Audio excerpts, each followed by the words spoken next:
성도님들, 오늘 이 설교의 제목을 붙이라고 하면 신앙 고백의 위대함, 이렇게 붙일 수 있을 것 같습니다. 성도님들, 대부분의 사람은 다 감정 기복이란 걸 가지고 있습니다. 좋은 일이 있으면 기쁘고 힘든 일이 있으면 풀이 죽습니다. 그리고 뭔가 다 잘 풀리고 기분이 좋을 때는 왠지 뭐든지 또 다 할 수 있을 것 같습니다. 반대일 때는 또 반대가 되죠. 아무것도 할 수 없을 것 같죠. 그런 의미에서 오늘 시편의 저자인 다윗도 영적으로 충만한 상태에서 하나님 앞에서, 하나님, 저 이렇게 살겠습니다. 저 앞으로 하나님 앞에서 이런 사람이 되겠습니다 라고 대단한 신앙 고백을 하고 있는 겁니다. 다윗이 무슨 일이 있었는지 또는 뭐 어떤 경험을 한 후에 이 시를 지었는지 우리가 알 수는 없습니다만, 확실한 것은 지금 영적으로 엄청 충만한 상태임은 틀림없습니다. 하나님의 은혜를 충만히 경험하고 또 그 은혜가 가득 차서 앞으로 하나님 앞에서 내가 이런 인생 살겠다, 정말 하나님 실망시키지 않는 인생 살겠다라고 당당하고 당차게 분명히 자기 고백을 하고 있는 겁니다. 어느 정도냐? 자, 한번 보십시오. 우리 1절 말씀 함께 읽겠습니다. 내가 인자와 정의를 노래하겠나이다. 여호와여, 내가 주께 찬양하리이다. 자, 다윗은요, 내가 인자와 정의를 노래하겠습니다 라고 말합니다. 그런데 성도님들, 인자와 정의는 하나님의 성품입니다. 그렇죠? 하나님의 성품입니다. 하나님은 사랑이시고 동시에 정의이시기 때문입니다. 반면 사람은 어느 정도 치우치는 삶을 삽니다. 사랑이 치우치든 정의에 치우치든 성격에 따라 인자함이 좀 더 있는 사람이 있고 또 정의로움이 좀 더 강한 사람이 있기 마련입니다. 즉, 한 사람이 인자와 정의를 동시에 딱 반반 가지는 거, 이건 거의 불가능한 일입니다. 왜냐? 인자와 정의를 동시에 딱 가지는 건 오직 하나님만이 하실 수 있는 하나님의 성품이기 때문입니다. 그것이 대표적으로 딱 보이는 것이 어디입니까? 십자가잖아요. 인자와 정의가 동시에 딱 보인 곳. 하지만 다윗은 영적으로 충만한 상태에서 하나님, 앞으로 제가요 인자한 삶도 살아가고 정의로운 삶도 살아가겠습니다 라고 결단을 한 겁니다. 그리고 다윗은 계속해서 고백합니다. 우리 2절 말씀도 함께 읽겠습니다. 내가 완전한 길을 주목하오리니 주께서 어느 때나 내게 임하시겠나이까. 내가 완전한 마음으로 내 집 안에서 행하리이다. 이제 자신은 완전한 마음으로 완전한 삶을 살겠다고 고백합니다. 이거 한마디로 하면, 하나님, 저 죄 짓지 않고 살겠습니다, 이런 이야기입니다. 하나님, 저 죄 짓지 않고 살아볼 테니까 하나님이 원하시는 그때 저를 한번 지켜봐 주십시오. 저 앞에 나타나 보십시오 라는 겁니다. 즉, 죄 짓지 않고 살아갈 자신이 있다라는 고백입니다.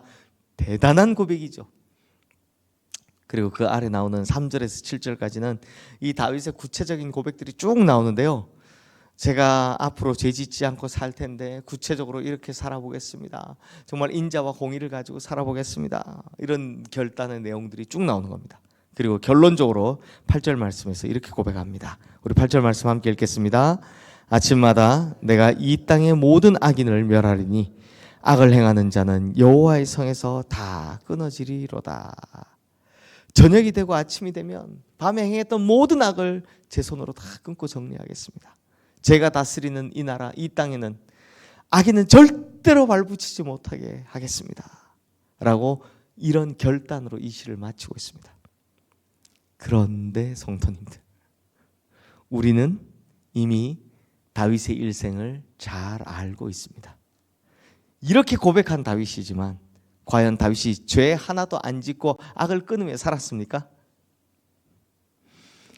정작 본인이 결국 이 문제에 걸리는 걸 우리는 잘 알고 있습니다. 그러지 못했다는 거 우리가 잘 알고 있습니다. 딱 하나, 바세바 사건만 봐도 알 수 있죠. 그러면 그런 죄 짓던 다윗의 모습과 오늘 시편에서 고백한 다윗은 다른 사람입니까? 그렇지 않습니다. 똑같은 사람입니다.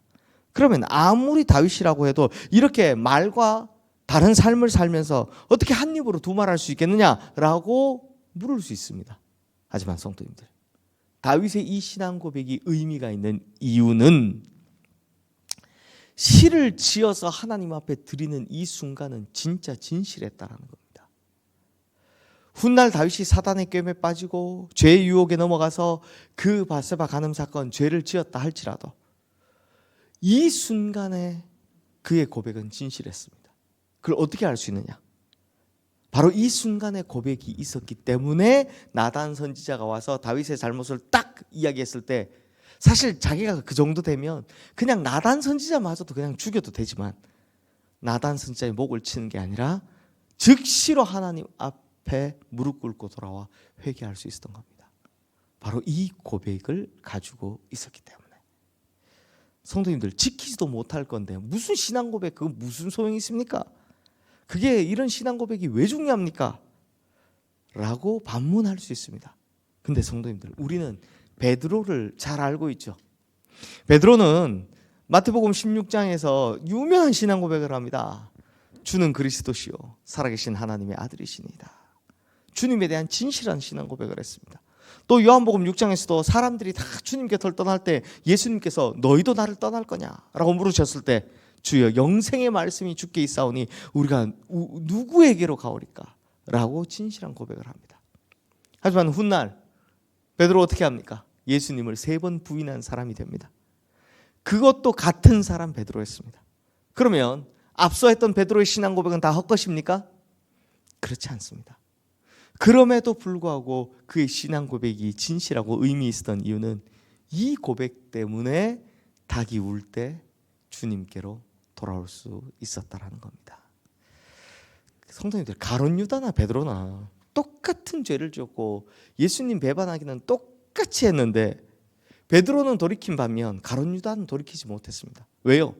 가룟 유다가 돌이키지 못했던 이유는 그에게는 이런 진실한 신앙 고백이 없었기 때문입니다.